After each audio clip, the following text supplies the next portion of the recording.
Professeure de théologie à l'université de Neuchâtel en Suisse, Lita Bassé est une femme pasteur au caractère bien trempé.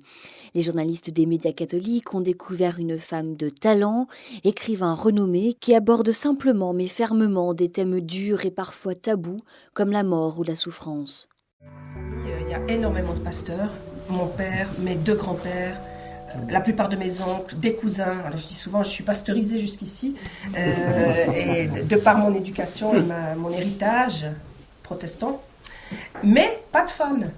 Il n'y avait pas de femmes. Et encore à l'époque, moi j'en avais jamais vu une femme pasteur. On n'a pas un thermomètre pour savoir si on a la bonne température par rapport à l'amour qu'on donne aux autres. Ça nous traverse, on ne nous traverse pas. On est très mauvais juge là-dedans. On croit des fois, on croit avoir fait très bien, par exemple, avec nos enfants. Ça, c'est un grand cas de figure. Et puis les parents qui s'effondrent parce que ils croyaient qu'ils étaient des bons parents, qu'ils avaient donné tout l'amour qu'il fallait. Et puis les enfants devenus adultes, leur disent, dis donc, t'étais drôlement à côté de la plaque, qu'est-ce que j'ai souffert, etc.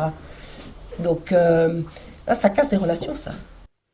Après une visite à la Maison des médias à Wavre, c'est vers les studios de télévision de la RTBF à Charleroi que cette militante aux combats multiples s'est dirigée. Elle était l'invitée spéciale d'une émission Il était une fois. Est-ce qu'éventuellement un jour vous seriez préoccupé de sécher un amur? J'ai une demande de sœur Colette. Une journée intensive mais constructive pour la franco-suisse, considérée aujourd'hui comme l'une des grandes figures de la pensée chrétienne contemporaine.